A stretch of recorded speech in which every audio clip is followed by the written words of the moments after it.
Hello, my legal gyanis. Hope you all are doing well and good in your life. So, this is Dolly Gupta, and welcome to Legal Gyan Dolly. So, in the last one short revision of Law of Human Rights, हमने कहाँ तक पढ़ लिया था? हमने पढ़ा था ICCPR यानी कि international covenant of civil and political rights. और अब हम आगे की चीजें कंटिन्यू करते हैं और इस वन शॉट रिविजन में यानी कि ये सेकेंड पार्ट है, तो अब इसमें हम सारी चीजों को कवर अप कर लेंगे। ठीक है, तो अब हम बात करते हैं ICESCR यानी कि international covenant on economic, social and cultural rights. तो ICESCR ये किसका पार्ट है? International bill of human rights का पार्ट है। और किसका पार्ट है ये? UDHR यानी कि universal declaration of human rights. और किसका पार्ट है ये? ICCPR यानी कि international covenant of civil and political rights. तो ये इस इन तीन चीज का पार्ट है। और ये जो कॉवेनेंट है इस पे कौन मॉनिटर करता है, इसको कौन देख रेख करता है? इसकी UN कमिटी इसकी देख रेख करती है economic, social and cultural rights की। ठीक है, ये जो ICESCR इसके रूट कैसे लाए करते हैं, इसके सेम प्रोसेस में लाए करते हैं जैसे कि universal declaration of human rights को बनाया था किसने? यूनाइटेड नेशन कम्युनिटी ने बनाया था। इकोसॉक यानी कि UN चार्टर के आर्टिकल नंबर 68 जो कि मैंने आपको लास्ट वीडियो में पढ़ाया होगा। I hope you watch that video. अगर वो वीडियो नहीं देखी है तो वहां पर जाकर प्लीज उसे वॉच कर लेना, क्योंकि फिर उसके बाद मतलब ये सारी चीजें आपको समझ नहीं आएंगी। तो फिर उसको मतलब इसे समझने से पहले आप पहले उसे समझ लेना। ठीक है, और अगर आपको आता हो तो खुद से तो फिर बहुत अच्छी बात है ये। ठीक है, तो पहला डॉक्यूमेंट कौन सा है? ICCPR यानी कि international covenant of civil and political rights है। और सेकंड डॉक्यूमेंट किसे कहा जाता है? ICESCR यानी कि international covenant of economic, social and cultural rights. ठीक है, ये जो ICESCR है तो फिर इसे कब अडॉप्ट किया गया था? तो फिर 16 दिसंबर 1966 को अडॉप्ट किया गया था। और इसके अंदर क्या और किसने अडॉप्ट किया था इसे? यूनाइटेड नेशन जनरल असेंबली ने, यूनाइटेड नेशन की जनरल असेंबली ने इसे 16 दिसंबर 1966 को अडॉप्ट किया था। और इसमें एक प्रियम्बल और 31 आर्टिकल्स है। ठीक है, अब इसके पार्ट वन में आर्टिकल 1 है और वो किस चीज के बारे में बात करता है अब हम वो देखते हैं। तो फिर ये कहता है recognise that the right of all peoples of self determination, हर पीपल की जो सेल्फ डिटर्मिनेशन यानी कि जो सेल्फ सफिशिएंसी, सेल्फ डेवलपमेंट के लिए राइट्स होते हैं। तो फिर इसमें वो सारे राइट्स को इंक्लूड करता है जैसे कि freely determine there political rights, वो अपने पॉलिटिकल राइट्स एंड स्टेटस को फ्रीली डिटरमाइन करे, मतलब फ्रीली उसे देके अपने economic, social and culture rights को देखे एंड मैनेज करे और उन्हें उन राइट्स को यूज करे अपनी रिसोर्सेज को पाने के लिए, अपने राइट्स को वो यूज अप करे। ठीक है, अब पार्ट 2 आर्टिकल नंबर 2 से 5 तक है पार्ट 2 में। ठीक है, तो फिर ये किस चीज के बारे में बात करता है? Establish the principle of progressive realisation, it also recognises the right be recognise without discrimination. तो ये बात करता है कि जो प्रोग्रेसिव रियलाइजेशन है कि हमें मतलब हर किसी को economic, social and cultural rights देने चाहिए without any discrimination on the basis of race, colour, sex, language, religion, political और अदर बेसिस। ओके, तो हमें किसी को भी मतलब डिस्क्रिमिनेट नहीं करना चाहिए, हर किसी को social, economic and cultural rights उसके प्रोवाइड करने चाहिए। अगर कोई इसे वायलेट करता है, अगर किसी अदर पर्सन के राइट को वायलेट करता है तो फिर उसे पनिशमेंट दी जाती है। ठीक है, अब पार्ट 3 आर्टिकल नंबर कहाँ से है? 6 से 15 तक है। वो किसके बारे में बात करता है? वो बात करता है कि हर इंसान को जस्ट और फेवरेबल कंडीशन में, मतलब कि कोई ऐसी नहीं है कि मान लो अनजस्ट और अनफेवरेबल कंडीशन में वो वर्क ना करे। मान लो अगर कोई पर्सन है और उसे के साथ मतलब वो अच्छा खासा काम कर रहा है लेकिन उसको सैलरी ही नहीं दी जा रही है, या फिर उसे भूखा रखा जा रहा है, उसके वो खाना ही मतलब उसकी सैलरी नहीं दी जा रही है मान लो। ठीक है, या फिर उसे छुट्टी नहीं दी जा रही है, उसे सिक लीव तक नहीं दी जा रही, तो फिर ये अनजस्ट एंड अनफेवरेबल कंडीशन है। तो फिर हर इंसान को उसके पास राइट है, हर वर्कर का राइट है कि वो जस्ट एंड फेवरेबल कंडीशन में काम करे। और वो right to form and join trade unions, और उसके राइट है मतलब जो ट्रेड यूनियंस जो लोगों के जो वर्कर्स के क्या कहते हैं राइट्स के बारे में बात करते हैं, उनके हक के लिए लड़ते हैं, दंगे क्या कहते हैं धरना वरना करते हैं, तो फिर ये ट्रेड यूनियंस होते हैं। तो फिर उनको हर वर्कर के पास राइट है कि वो ट्रेड यूनियन बना भी सकता है और वो ज्वाइन भी कर सकता है। ठीक है, social security including social insurance, तो फिर इसमें सोशल सिक्योरिटी में क्या क्या इंक्लूड है? सोशल इंश्योरेंस इंक्लूड है। एंड ये हमारे आर्टिकल नंबर कहाँ से आता है? आर्टिकल नंबर 6 से 15 में ये इन सारे राइट्स की बात की जाती है। एंड एडुकेट स्टैंडर्ड ऑफ हर वर्कर का, हर जो भी मतलब वर्कर जो इंसान है उसके उसका राइट है कि वो एडुकेट स्टैंडर्ड ऑफ लिविंग में वर्क करे, उस वैसे उस तरीके से जिए एडुकेट स्टैंडर्ड ऑफ लिविंग, और वो पार्टिसिपेट करे कल्चरल लाइफ में भी, वो इक्वली पार्टिसिपेट करे। ठीक है, अब पार्ट 4 हमारे 16 से 25 इसमें आर्टिकल्स आते हैं, आर्टिकल नंबर 16 टू 25। ओके, तो फिर इसमें बात करता है कि governs reporting and monitoring of the covenant and steps. तो फिर ये मतलब इसमें प्रोसीडर, मतलब कि कैसे जो वो कमेटी है, ये जो यूनाइटेड नेशन की कमेटी है, वो कैसे इसे मॉनिटर कर रही है, कैसे इसे रिपोर्ट कर रही है, तो वो इस चीज़ के बारे में बात करता है आर्टिकल नंबर 16 से 25 तक। और ये steps taken by the parties to implement it, तो फिर कैसे स्टेप्स, जो भी मतलब स्टेट नेशन है, तो फिर उसे कैसे स्टेप्स लेने चाहिए in economic, social and cultural rights को इम्प्लीमेंट करने के लिए, तो फिर ये इसमें बात होती है। फिर पार्ट 5 आर्टिकल नंबर 26 से 31 में क्या क्या है, इसमें ये कह रखा है कि गवर्नमेंट अपने ये जो मतलब कैसे अपनी कंट्री में इसे इम्प्लीमेंट करे, इसे फोर्स में लेके आए अपने कंट्री में, और जो कोवेनेंट में अगर अमेंडमेंट होता है तो फिर ये सब इसके बात करता है। अब आईसीसीपीआर यानी कि international covenant of civil and political rights and ICESCR में क्या डिफरेंस है, यानी कि international covenant of economic, social, cultural rights. मैंने ये शॉर्ट वे में लिखा है क्योंकि टाइम बहुत कम था, तो मैंने इसलिए छोटे छोटे तरीके से मैंने शॉर्ट नोट्स बनाए हैं, मेन पॉइंट्स निकाले। ठीक है, तो फिर ये आईसीसीपीआर ये फर्स्ट जनरेशन और फर्स्ट क्लास राइट होते हैं, और ये जो आईसीईएससीआर यानी कि economic, social and cultural rights, ये सेकंड जनरेशन और सेकंड क्लास राइट्स होते हैं। इनको जो आईसीसीपीआर है यानी कि सिविल एंड पॉलिटिकल राइट्स वाला है, उसको ज़्यादा अटेंशन दी जाती है as compare to ICCPR, sorry मतलब कि ये आईसीईएससीआर यानी कि इकोनॉमिक एंड सोशल राइट्स को कम अटेंशन दी जाती है एज कम्पेयर टू आईसीसीपीआर यानी कि सिविल एंड पॉलिटिकल राइट्स वाले उसमें। और ये किसके बारे में बात करता है, आईसीसीपीआर ये सिविल एंड पॉलिटिकल राइट्स के बारे में बात करता है। ये किसके बारे में बात करता है, ये इकोनॉमिक एंड सोशल राइट्स और कल्चरल राइट्स के बारे में बात करता है।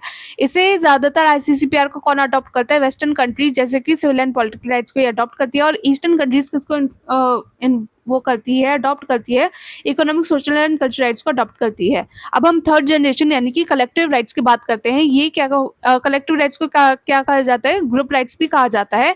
और ये वो राइट्स होते हैं जो कि हर पीपल को से बिलोंग करते हैं, और ये और कोई पर्सन किसी ग्रुप या फिर कम्युनिटी का पार्ट है तो फिर वो से इस चीज़ में बेनिफिट करते हैं। ये जो राइट्स है डू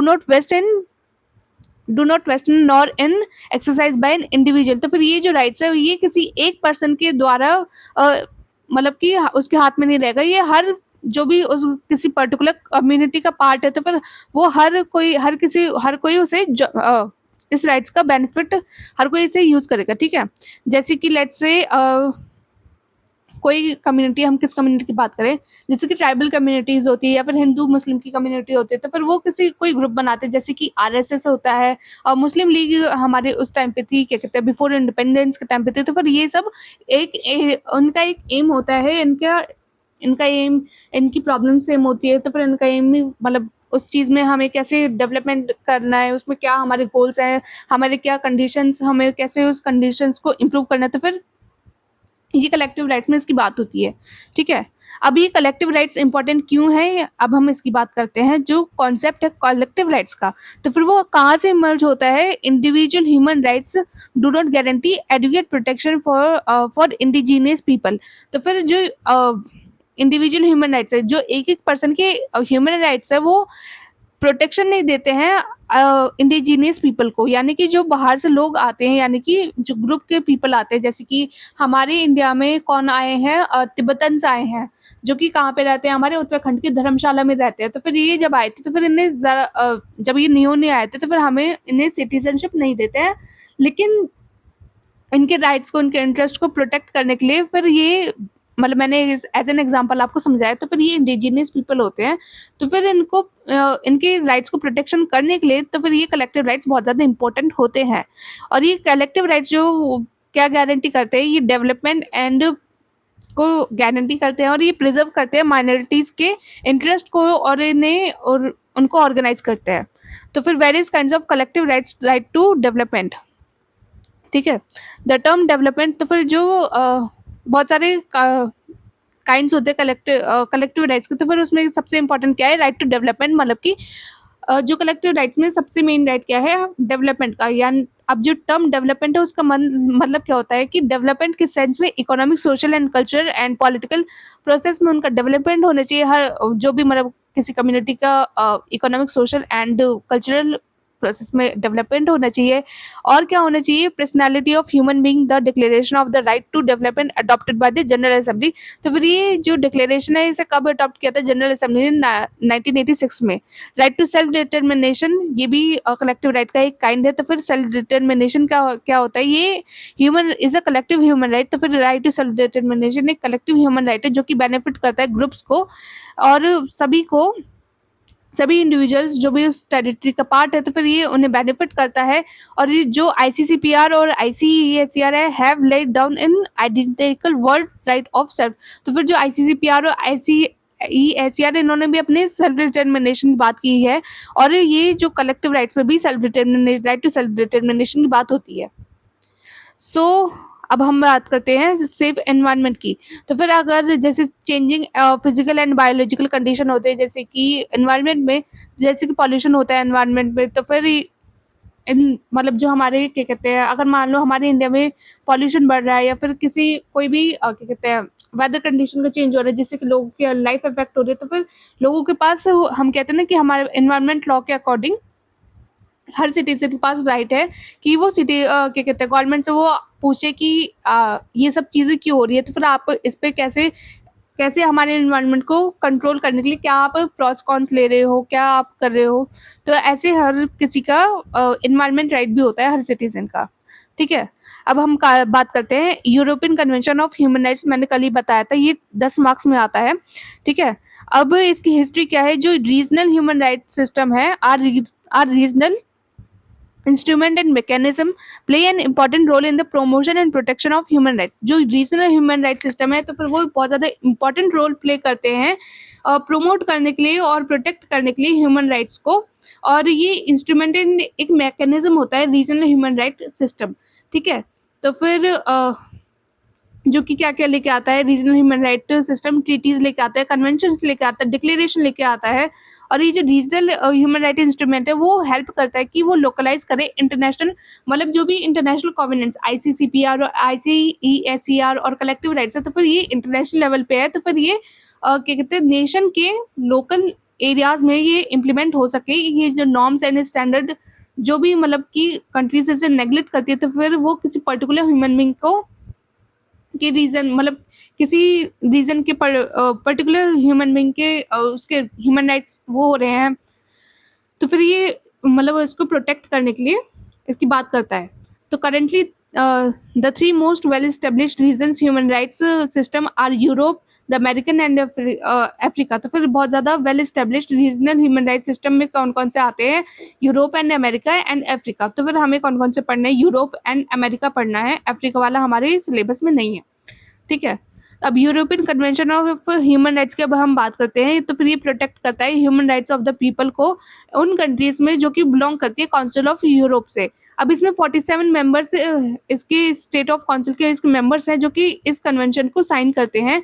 और इसका क्या कहता है European convention of human rights का क्या पूरा नाम है, convention for the protection of human rights and fundamental freedoms. अगर आप इसे आंसर में लिख के आओगे तो फिर एक आंसर अच्छा सा सुंदर सा दिखेगा। ठीक है, जो कन्वेंशन है वो बेस्ड ऑन यूएन's यूडीएचआर। तो फिर ये जो कन्वेंशन है वो किस पे बेस है, यूएन की यूडीएचआर पे बेस है and it was signed in Rome on. तो फिर ये जो कन्वेंशन है ये किस पे बेस है, यूएन की यूडीएचआर यानी कि यूनाइटेड नेशन की universal declaration of human right पे बेस है। और इसे साइन कब किया गया था, रोम में साइन किया गया था 4 नवंबर 1950 को। और ये फोर्स में कब आया था, 1953 सितंबर 3। ओके, ये जो कन्वेंशन है इसमें 59 आर्टिकल्स है जो कि प्रोटेक्ट करते हैं बेसिक ह्यूमन राइट्स और 16 प्रोटोकॉल्स है इसमें। तो फिर rights and freedom provided by ECHR यानी कि जो राइट्स और फ्रीडम क्या कहते हैं European convention of human rights क्या क्या कौन कौन से राइट एंड फ्रीडम देता है। तो फिर ये बात करता है right to life and right to liberty की, फ्रीडम फ्रॉम टॉर्चर और इनह्यूमन ट्रीटमेंट की, freedom from slavery, freedom from forced labour, right to fair hearing, right to freedom of thought and experience, right to freedom of peaceful assembly, right to education, right to marry and found a family, right to the peaceful enjoyment of his possession, abolition of death penalty, सबकी ही बात करता है.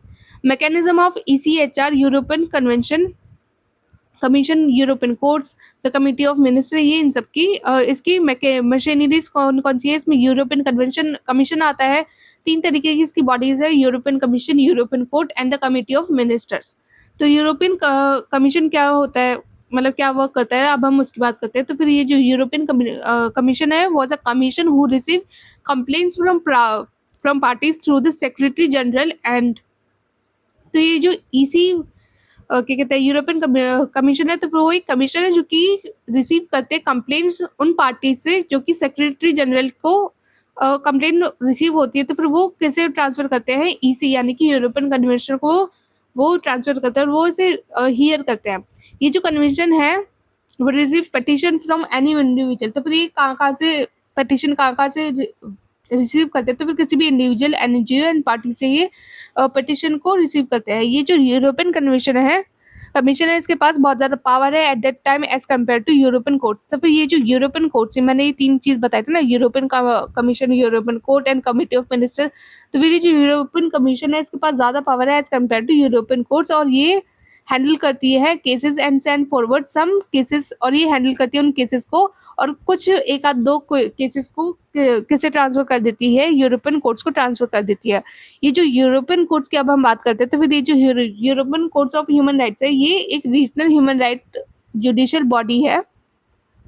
ये court कब start होता है, 1959 में ही start होता है and has delivered more than, और ये 10,000 से ज़्यादा जजमेंट को डिलीवर कर चुका है regarding alleged violation of the European, किस रिलेटेड केसेस में, कि अगर कोई person European convention of human rights को वायलेट करता है तो फिर इस पर ये 10,000 से ज़्यादा जजमेंट दे चुका है.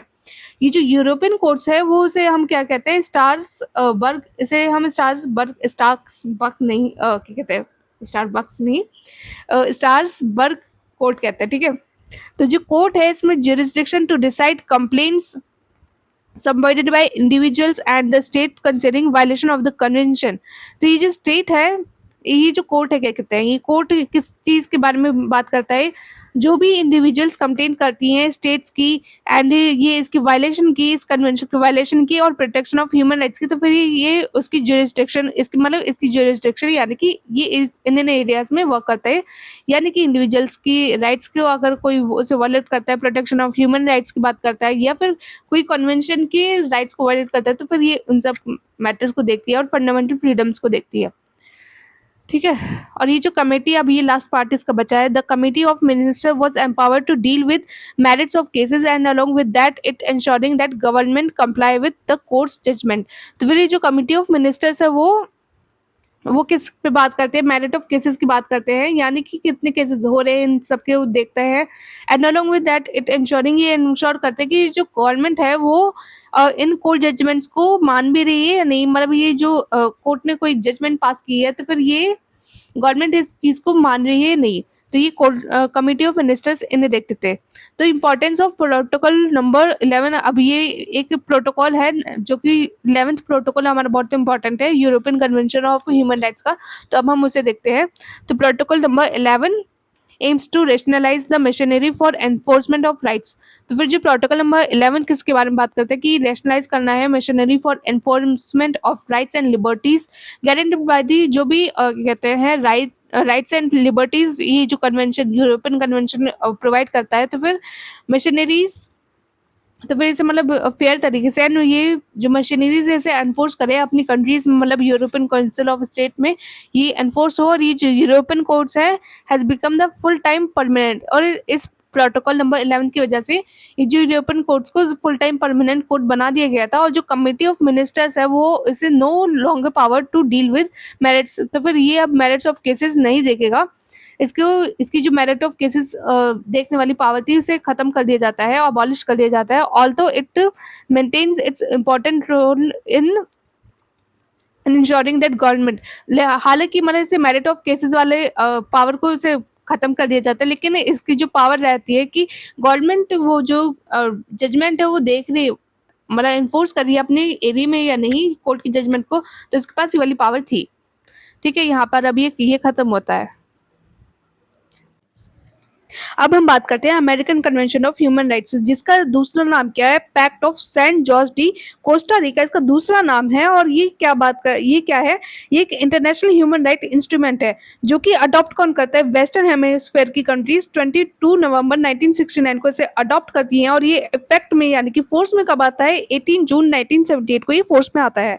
अब ये जो American convention of human rights है, ये क्या करता है, ये प्रोटेक्ट करता है ह्यूमन राइट्स जो कि उन लोगों को जो अमेरिकन स्टेट्स की ऑर्गेनाइजेशन के पार्ट है। ठीक है, ये जो कन्वेंशन है इसमें 21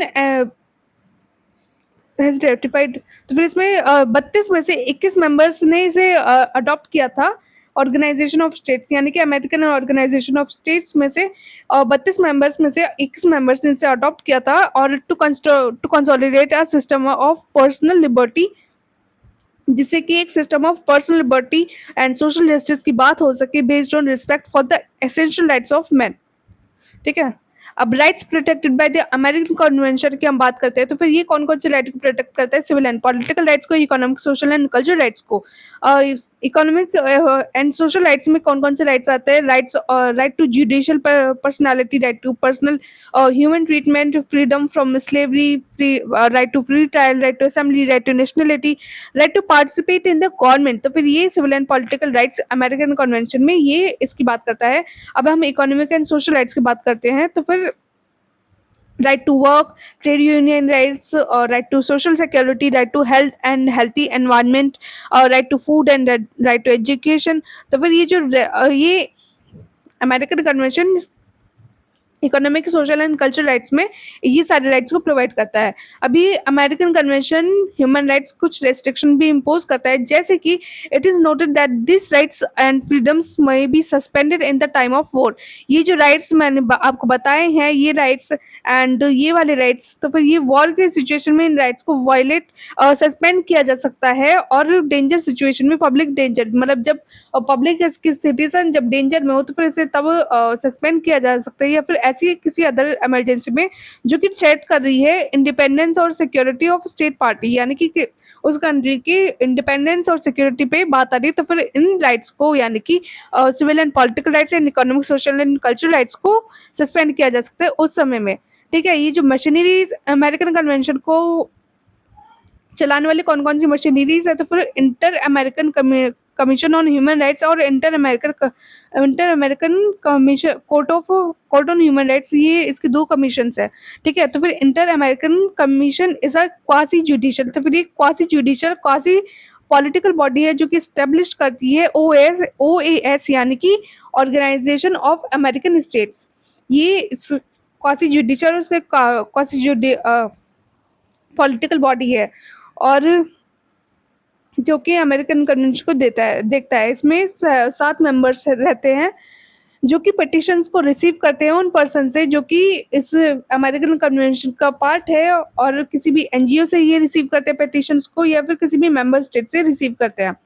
ये जो inter American court of human rights है, ये एक ऑटोनोमस जुडिशियल इंस्टीट्यूशन है जो कि क्या देखता है, together with the inter American commission on human rights. तो फिर ये मतलब कि इसके दूसरे किसके बाद आता है, ये inter American commission on human rights के बाद आता है। ठीक है, it makes up the human right protection system of the organization of American states. तो फिर ये मेकअप करता है, मतलब देखता है कि जो OAS के प्रोटेक्शन ऑफ ह्यूमन राइट्स है, तो फिर ये उनको प्रोटेक्ट वो हो भी रहे हैं, नहीं तो ये इन सबको देखता है कोर्ट्स ऑफ ह्यूमन राइट्स। ठीक है, ये जो कोर्ट है इसमें 7 जजेस होते हैं, held to the highest moral judgment, जो कि हाईएस्ट मोरल जजमेंट देते हैं सारी चीज़ों को नाप तोल देखने के बाद। ठीक है, अब ये ECHR एंड ACHR यानी कि economic convention of human rights and American convention of human rights में क्या डिफरेंस है, अब हम वो देखते हैं। तो फिर ये जो किसकी बात करते हैं, ओनली द राइट्स एंड ये सिर्फ राइट्स की बात करते हैं, not the duties of the individual.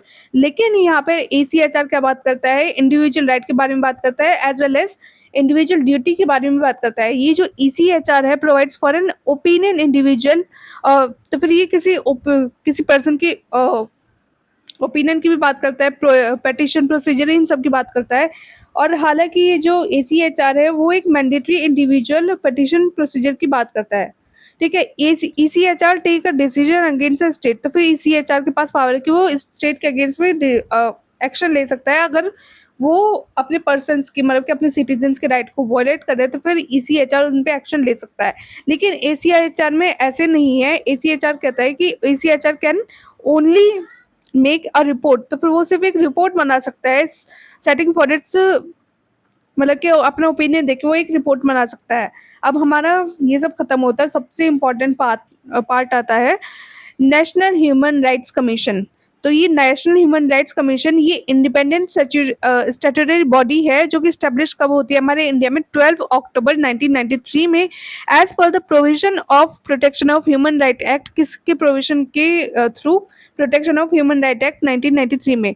तो फिर ये वॉचडॉग है ह्यूमन राइट का हमारे इंडिया में, जो कि किसके लिए रिस्पॉन्सिबल है? प्रोटेक्ट करता है, प्रोमोट करता है हमारी ह्यूमन राइट को हमारे इंडिया में, और define the act as, define करता है एक्ट को कि जो भी राइट रिलेट कर रहा है हमारी life, liberty, equality and dignity किसी इंडिविजुअल के, जो कि कौन ग्रांट करता है? Constitution of India.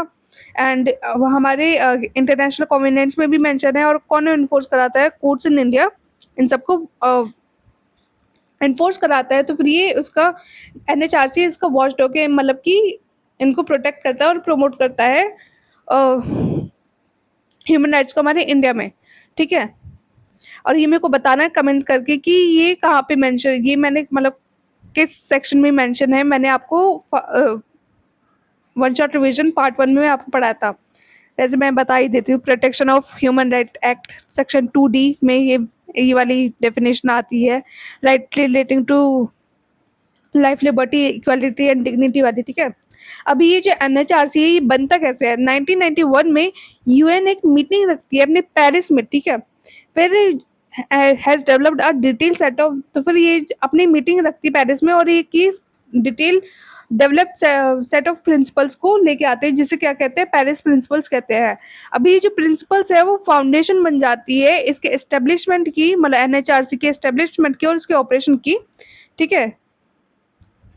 मतलब कि पेरिस में जब कॉन्फ्रेंस होती है, यूएन यूनाइटेड नेशन जब मीटिंग रखती है, तो फिर वो सेट ऑफ प्रिंसिपल्स को निकालती है। वो कहती है कि हर जो भी नेशंस हमारे इंडिया के, सॉरी वर्ल्ड के, तो फिर उसमें उनको क्या करना चाहिए? अपने हर इंडिविजुअल कंट्री को अपने स्टेट में नेशनल ह्यूमन राइट इंस्टीट्यूशन को लेके आना चाहिए। ठीक है। इन परसेंट ऑफ दिस, मतलब जब ये प्रिंसिपल्स आने के बाद तो फिर इंडिया ने इनेक्टेड, तो फिर इंडिया क्या इनेक्ट करता है, मतलब क्या लेके आता है? Protection of human right act 1993 को लेके आता है with the view of greater accountability, जिससे कि मतलब जो प्रोटेक्शन ऑफ ह्यूमन राइट को अकाउंटेबल कर जा सके, स्ट्रेंथन किया जा सके ह्यूमन राइट को हमारी कंट्री में। ठीक है। जो कॉन्स्टिट्यूशन है इस कमीशन में, तो सबसे पहली बात इसमें 8 मेंबर्स होते हैं, एक चेयरपर्सन होता है हु हैज बीन, जो कि इसका चीफ जस्टिस, मतलब एनएचआरसी का चेयरपर्सन कौन बन सकता है? Chief justice of supreme court. ठीक है। 1 मेंबर हु इज और हैज बीन अ जज ऑफ द सुप्रीम कोर्ट, और एक मेंबर होते हैं जो कि जज है या जज है हमारे सुप्रीम कोर्ट के। एक मेंबर कौन होते हैं? जो चीफ जस्टिस हमारे हाई कोर्ट के। और 2 मेंबर कौन से अपॉइंट होते हैं? वो अपॉइंट होते हैं on the basis of knowledge, practical experience in the matters relating to human right. और 3 मेंबर्स का, मतलब ये इसके स्ट्रक्चर की बात की जाए, मतलब कैसे इसे कंपोज किया जा सकता है, इसमें एक चेयरमैन होते हैं supreme chief justice of supreme court के, सीजीआई होते हैं हमारे सुप्रीम कोर्ट के, फिर एक होते हैं सीजीआई हमारे हाई कोर्ट के, और एक होते हैं मतलब कि हमारे जज फ्रॉम सुप्रीम कोर्ट। और 2 मेंबर होते हैं जो कि जिनके पास प्रैक्टिकल एक्सपीरियंस और नॉलेज होती है, जो कि किस फील्ड में, किस मैटर्स में? तो फिर relating to the right of human rights. ठीक है। और 3 मेंबर्स कहाँ से होते हैं? That the chairperson of national commission for the minorities. जो नेशनल कमीशन है माइनॉरिटीज का, 3 मेंबर्स कहाँ से आते हैं? एक मेंबर आता है national commission for the minorities, जो इसका पार्ट होगा वहाँ से, और एक national commission for the SC and ST, और एक होता है नेशनल कमीशन फॉर वुमेन। ठीक है। अब इसका स्ट्रक्चर कैसे है, अब हम वो देखेंगे। President appoints the chairman and members of the NHRC, तो फिर जो प्रेसिडेंट है वो अपॉइंट करता है चेयरमैन को और members of the NHRC on the recommendation of a high powered committee headed by prime minister.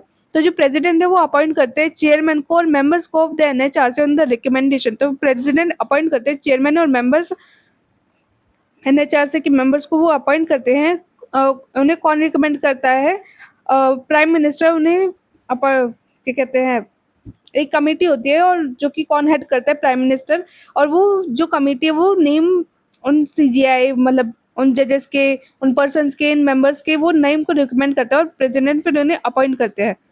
Chairperson and the members of the NHRC are appointed for 5 years, मतलब कि ये जो चेयरपर्सन और मेंबर्स एनएचआरसी को वो 5 साल के लिए क्या कहते हैं, अपॉइंट किए जाते हैं टिल द एज ऑफ 70। जब वो 70 साल के हो जाते हैं तो फिर उन्हें रिटायर कर दिया जाता है।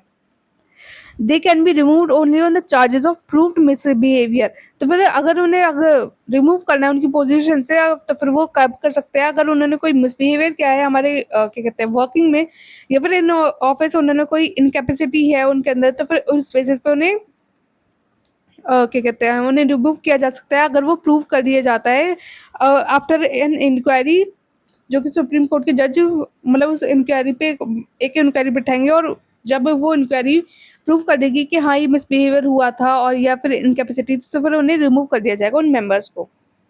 ठीक है। अब functions and powers of NHRC हम देखते हैं। तो फिर NHRC has power to investigate grievances regarding the violation of human rights. तो फिर एनएचआरसी के पास पावर है कि वो इन्वेस्टिगेट कर सके उन ग्रीवेंसेस को जो कि वायलेट कर रहे हैं हमारे ह्यूमन राइट्स को। इसके पास पावर है कि वो इंटरफेयर कर सके, मतलब इंटरफेयर कर सकती है हमारे जुडिशियल प्रोसीडिंग को, including any allegation of violation. मतलब वो जुडिशियल प्रोसीडिंग को भी इंटरफेयर कर सकती है जब ऐसा लग रहा हो कि जो ह्यूमन राइट्स की वायलेशन हो रहा है, तो फिर ऐसे एलिगेशन लग रहे हो।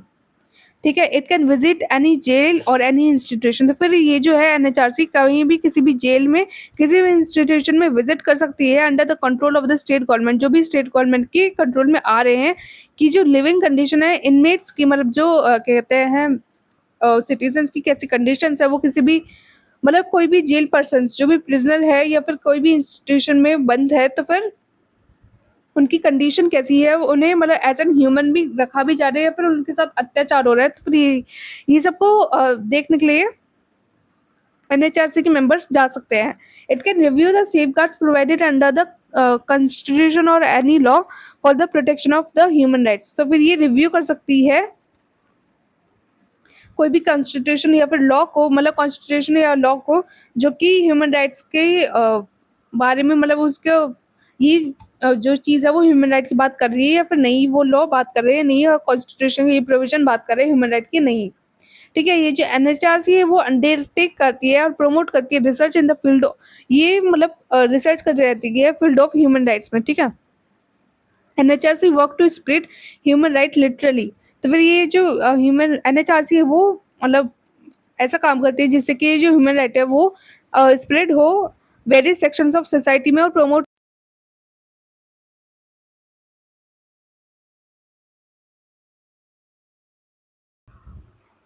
यस, तो मैंने आपको क्या क्या पढ़ा दिया था, मैंने आपको पावर्स एंड फंक्शंस अभी अभी पढ़ा दिए थे, एंड मेरा भी माइक डिस्चार्ज हो गया, तो फिर मैंने इसे थोड़ा सा चार्ज करके मैंने कहाँ तक पढ़ा दिया था। आई होप यहाँ तक आ गया होगा, रिकॉर्ड हो गया होगा। ठीक है। एंड यहाँ पे थी मैं।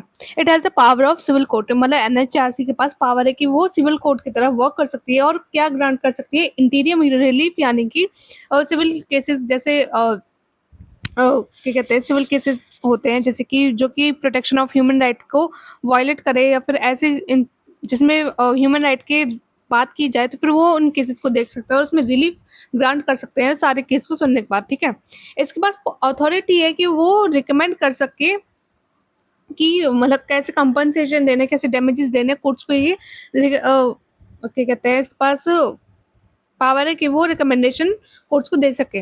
अब हम बात करते हैं नेशनल कमीशन फॉर वुमेन की, जो कि एक स्टैट्यूटरी बॉडी है हमारी गवर्नमेंट ऑफ इंडिया की, जो कि कंसर्न करती है और ये एडवाइस करती है गवर्नमेंट को कि ऑन ऑल पॉलिसी मैटर्स, जो भी पॉलिसी मैटर्स अफेक्ट कर रही है हमारी वुमेन को। जैसे कि मान लो गवर्नमेंट हमारी क्या लेके आती है, कोई क्या कहते हैं एक ऐसी पॉलिसी लेके आती है जैसे कि दिन रात क्या कहते हैं नाइट शिफ्ट में भी वर्कर्स को वो काम करना होता है, तो फिर इससे हमारी वुमेन सेफ्टी पे थोड़ा सा डाउट होगा। मतलब लोग क्या, पहली बात फैमिली अलाउ नहीं करती है, दूसरी चीज़ उनकी सेफ्टी पे भी बात है, उनकी क्या कहते हैं इज़्ज़त वाली बात है, तो फिर इस चीज़ को भी अगर ऐसे कोई चीज़ लेके आते हैं, तो फिर वो उसको कौन देख-रेख करता है? नेशनल कमीशन फॉर वुमेन इसकी देख-रेख करती है उन उन स्टेट मैटर्स को, ठीक है? तो फिर ये एस्टेब्लिश कब होता है? 31 जनवरी 1992 में under Indian provision constitution Indian constitution के प्रोविज़न में।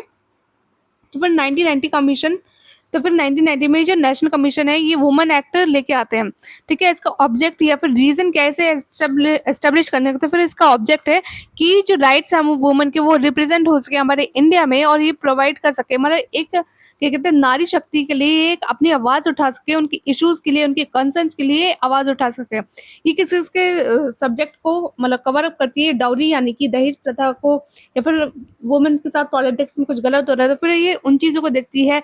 रिलीजन या फिर रिलीजन के बेसिस पे वुमेन्स के साथ गलत हो रहा है, जैसे कि मान लो लव जिहाद मतलब होता है क्या मतलब होता ही है। मैं कोई किसी पर्टिकुलर कम्युनिटी को वो नहीं कर रही हूँ, और क्या कहते हैं ऐसे मतलब लव जिहाद, हिंदू लड़कियाँ भी मुस्लिम क्या कहते हैं गाय से वो होती है, फिर मुस्लिम लड़कियां भी कभी कभी हिंदू से मैरिज करते हैं, तो फिर ये एक अलग टॉपिक हो जाता है, तो फिर मैं इस पर कोई पर्सनल ओपिनियन या फिर कमेंट में करना नहीं चाहूंगी, ठीक है? ये अलग चीज़ है। तो फिर मैंने रिलीजन को इससे कनेक्ट किया। And equal representation of women in jobs, मतलब कि अगर एक क्या कहते हैं मेल वर्कर को इतनी सैलरी दी जा रही है और वो भी उतना वर्क कर रहा है एज एन वुमेन, मतलब वुमेन की तरह ही वो वर्क कर रहा है, तो फिर वुमेन को भी उतनी ही सैलरी वेजेस, उतनी ही छुट्टियां दी जानी चाहिए, उतनी हॉलीडेज, उतनी सिक लीव्स मिलनी चाहिए। तो फिर इसकी बात करता है एक्सप्लॉयटेशन ऑफ वुमेन, मतलब जो वुमेन लेबर का एक्सप्लॉयटेशन होता है, तो फिर ये उन सारी चीज़ों को देखता है, ठीक है? अभी इसका क्या कहते हैं, इसमें कौन कौन से मेंबर्स होते हैं? इसमें होता है एक चेयरपर्सन होते हैं जो कि कौन नॉमिनेट करते हैं, सेंट्रल गवर्नमेंट ने नॉमिनेट करते हैं। इसमें 5 मेंबर्स होते हैं to be nominated by the central government from amongst persons of ability.